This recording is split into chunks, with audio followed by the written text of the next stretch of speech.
नमस्कार साथियों, मैं पवन बलीपुरिया आपका अपने चैनल जीएस बाई बलीपुरिया में स्वागत करता हूं।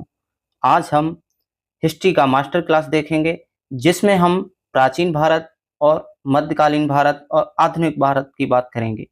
एरा वाइज में पढ़ाने का प्रयास करूंगा, जिसमें आपको सन के अकॉर्डिंग चलता जाऊंगा और अंत तक पूरी सनों को कंप्लीट करूंगा, जो परीक्षाओं के लिए क्रमबद्ध तरीके से मास्टर क्लास हिस्ट्री का होगा, जिसमें हिस्ट्री से संबंधित जितने भी प्रश्न बन सकते हैं, मैं ज़्यादा से ज़्यादा प्रश्नों को बोलकर आपको बताने का प्रयास करूंगा, जिससे आपको कम समय में ज़्यादा से ज़्यादा कंटेंट प्रदान किया जा सके।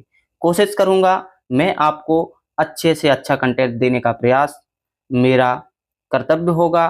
और अगर आपको यह वीडियो अच्छा लगे तो आप इसको ज़रूर कमेंट में बताइएगा कि आपको वीडियो मेरा कैसा लगा। तो शुरू करते हैं, समय को न जाया करते हुए प्राचीन भारत के बारे में देखेंगे। तो प्राचीन भारत जो होता है मित्रों, उसको समझने के लिए यह मुख्यतः तीन भागों में बांटा गया है। एक इसका भाग होता है प्राचीन भारत में ऐतिहासिक, एक होता है इससे पहले का काल प्राग ऐतिहासिक, उससे मध्य का काल जो होता है वह होता है आत ऐतिहासिक। यानी प्राग ऐतिहासिक काल जो होता है यह सबसे पहला काल होता है। इसे समझने के लिए यहाँ पे हम पाषाण सभ्यता की बात करेंगे। यानी प्राग ऐतिहासिक काल में मानव जीवन एक आध तरीके से जी रहा था, जो जंगल में रहकर विभिन्न तरीके की शिकार कर विभिन्न तरीके के औजारों से धीरे धीरे सुधार करता गया और पाषाण सभ्यता से मानव एक सभ्य सभ्यता में प्रवेश करता है। इसके बाद में जब आद्य ऐतिहासिक काल आता है, उसमें हम देखते हैं, जैसे आपको वीडियो में सामने दिख रहा होगा, महत्वपूर्ण सभ्यताओं का उल्लेख होता है। जैसे आद्य ऐतिहासिक सभ्यताओं में सिंधु घाटी सभ्यता है, एक वैदिक सभ्यता है। ये महत्वपूर्ण सभ्यताओं का उल्लेख आद्य ऐतिहासिक काल के अंतर्गत किया गया है। मित्रों, उसके बाद में मैंने आपको बताया था ऐतिहासिक काल। ऐतिहासिक काल में भारतीय इतिहास की आधुनिकता का वर्णन किया गया है, जिसमें हम देखेंगे प्राचीन भारत और मध्यकालीन भारत और आधुनिक भारत। अगर हम बात करें प्राग ऐतिहासिक काल, तो प्राग ऐतिहासिक काल को मैंने बताया था एक तरह से पाषाणी युग था। मानव जीवन जंगल में निवास करता था और जंगलों से धीरे धीरे वह अपना सुधार करते हुए एक सभ्य सभ्यता के रूप में उभर कर आता है। तो उसमें हम देखेंगे यह मुख्यतः प्रागैतिहासिक काल जो है वो तीन भागों में बांटा गया है।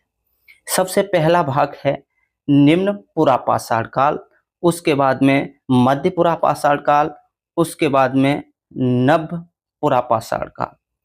यानी मध्य पाषाण काल से पहले का काल है वो आपका कहा जाएगा पुरापाषाण काल। उसके बाद में आने वाला काल होगा मध्य पाषाण काल और उसके बाद में नवपाषाण काल। अब मैं यहाँ पे बताने का प्रयास करूंगा आपको कि जो पुरापाषाण काल है, यहाँ पे मानव अपना पूरी तरह से आदिम जिंदगी जी रहा था। जैसे आप मान सकते हैं, इस काल में महत्वपूर्ण कार्य आग की खोज हुई। जिस काल में आग की खोज तो हो गई, परंतु जब मध्य पाषाण काल आया, अब मैं आपको एक और बात बताना चाहूंगा कि जो पाषाण शब्द मैं उपयोग कर रहा हूं, ये पाषाण बोलते हैं पत्थर को, यानी एक तरह से पत्थरी युग था ये। तो पुरापाषाण के बारे में मैंने बता दिया। इसका महत्वपूर्ण प्रश्न एक ही बनता है वनडे एग्जाम में, जिसमें पूछा जाता है आग की खोज कब हुई थी, तो पुरापाषाण काल में हुई थी। और इसका उपयोग कब किया गया, तो मध्य पाषाण काल में किया गया। इसमें मध्य पाषाण काल को ही माइक्रोलिथ काल कहा गया है। इसका महत्वपूर्ण जानकारी प्राप्त करने के कुछ स्थान हैं।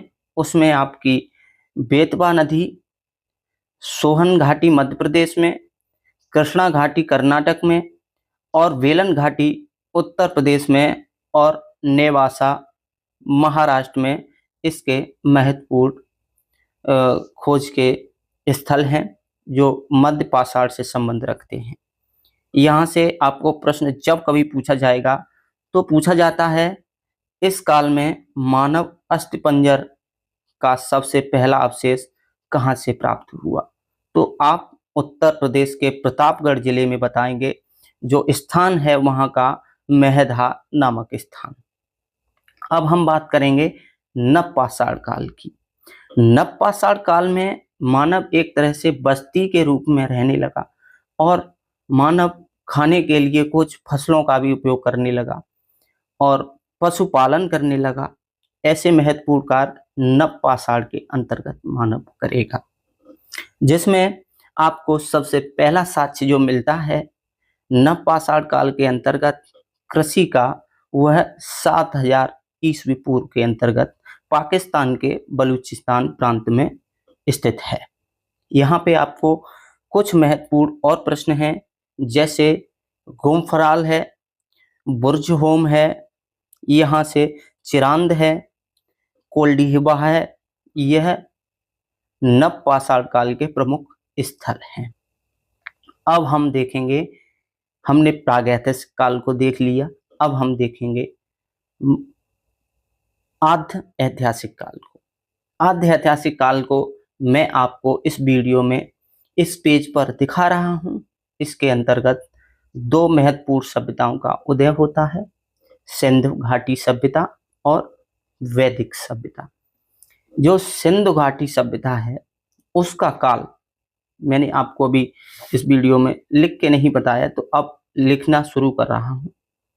तो 2500 ईस्वी पूर्व से 1750 ईसा पूर्व तक का काल सिंधु सभ्यता का काल था।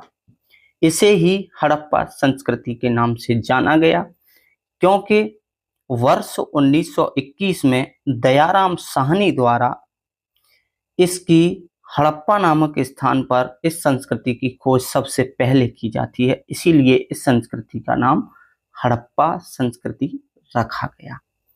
जैसे हड़प्पा संस्कृति, इसे सिंधु घाटी की सभ्यता के नाम से भी जाना जाता है। इस सभ्यता के अवशेष मोहनजोदड़ो, लोथल, कालीबंगा आदि नगरों से प्राप्त हुए हैं। अब यहाँ पे समझने का प्रयास करेंगे। हड़प्पा जो संस्कृति है इसकी खोज मैंने आपको अभी बताई है कि वर्ष 1921 में दयाराम साहनी के द्वारा की गई। यहाँ पर कौन सी नदी के किनारे की गई थी, तो रावी नदी के किनारे की गई थी, जो पाकिस्तान का पंजाब प्रांत के मोंटगोमरी जिले में स्थित है। अब अगर बात करें तो मोहनजोदड़ो की खोज किसके द्वारा की गई, तो रखालदास बनर्जी के द्वारा की गई। यह वर्ष 1922 में की गई। इसकी खोज रखालदास बनर्जी जी ने की थी 1922 में। इसकी जो खोज हुई थी, नदी कौन सी थी, तो सिंधु नदी थी। इसे ही मृतकों का टीले के नाम से जाना जाता है। यहीं पर मोहनजोदड़ो में कांसे की एक नर्तकी की मूर्ति प्राप्त हुई है, जो यहाँ पर एक महत्वपूर्ण प्रश्न बनने का परीक्षाओं के लिए है कि कांसे की नर्तकी की मूर्ति कहाँ से प्राप्त हुई है, तो मोहनजोदड़ो से प्राप्त हुई है।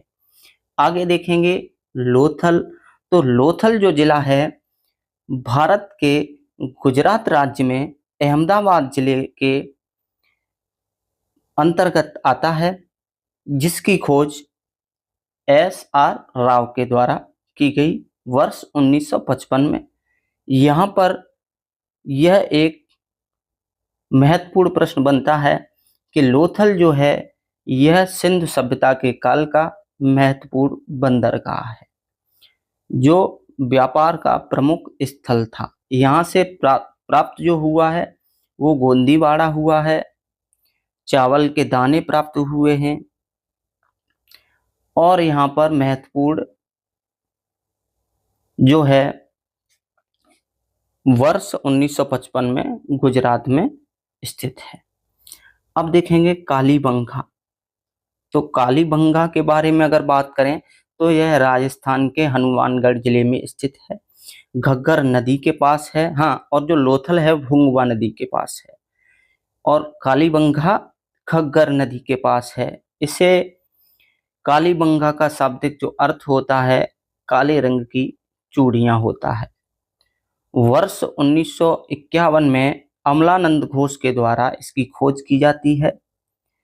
इसे जो प्राप्त हुआ है, जुते हुए खेत के साक्ष्य प्राप्त हुए हैं मित्रों, और भवनों का जो निर्माण हुआ था कच्ची ईंटों द्वारा हुआ था। जो अलंकृत ईंटों के साक्ष्य भी यहाँ से मिले हैं। अब और देखें, जैसे बनवाली और धौलावीरा, चनहूदड़ो, ऐसे महत्वपूर्ण स्थल प्राप्त हुए हैं जो हड़प्पा सभ्यता के अंतर्गत आते हैं। अगर प्रश्न पूछा जाए कि जो धौलावीरा है यह कहां पर है, तो भारत के गुजरात राज्य में है, जिसकी खोज 1967 में जेपी जोशी के द्वारा की गई थी। यहां पर नगर 3 भागों में विभाजित था। यह प्रश्न बनता है, इसलिए मैंने आपको बता दिया। आगे बात करें, वर्ष 1500 से 900 ईसा पूर्व, यह वैदिक युग, ऋग्वेद की रचना, सामवेद, यजुर्वेद का काल है। आगे देखेंगे 900 ईसा पूर्व से 500 ईसा पूर्व, यानी ईसा पूर्व का मतलब क्या होता है, ईसवी से पहले का काल। ईसवी से पहले का काल अभी अपनी जो चल रही है 2025 ईस्वी, यानी 2000 साल से पहले जो शुरू हुआ होगा, 1 2 3 ऐसे करके शुरू हुआ होगा, तब 2025 साल आया है अभी। तो इससे पहले का काल, ईस्वी से भी पहले का काल क्या कहलाता है, ईसा पूर्व कहलाता है। ऐसे ही मैं बता रहा हूं। तो 900 से 500 ईसा पूर्व की बात है, जब उत्तर वैदिक काल में वेदों का उत्तरवर्ती काल अथर्ववेद तथा ब्राह्मण, आरण्यक, संहिता, आरंभिक उपनिषद की रचना की गई।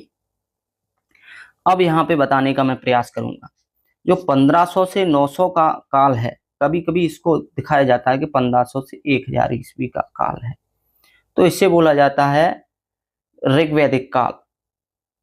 और 900 से 500, कभी कभी 1000 से 500 ईसा पूर्व का काल, इसे बोला जाता है उत्तर वैदिक काल, यानी पहले का काल ऋग्वैदिक काल कहा जाता है। उससे जैसे ही आप पीछे जाओगे तैसे ही उसको बोला जाएगा उत्तर वैदिक काल। तो इससे पहले का काल ऋग्वैदिक काल हुआ, जिसमें रचनाएं वेदों की हुई, वेदांगों की हुई।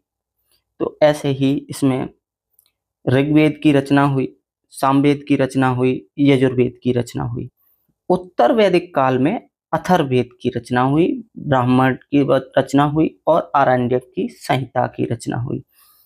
यह आरंभिक उपनिषदों की रचना काल कहा जाता है। अब मैं बात करूं वेदों की, तो वेदों की संख्या 4 है।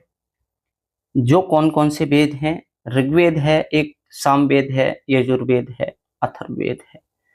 ऋग्वेद में 1028 सूक्त, 10,462 ऋचाएं का उल्लेख किया गया है। सबसे बड़ा वेद ऋग्वेद है।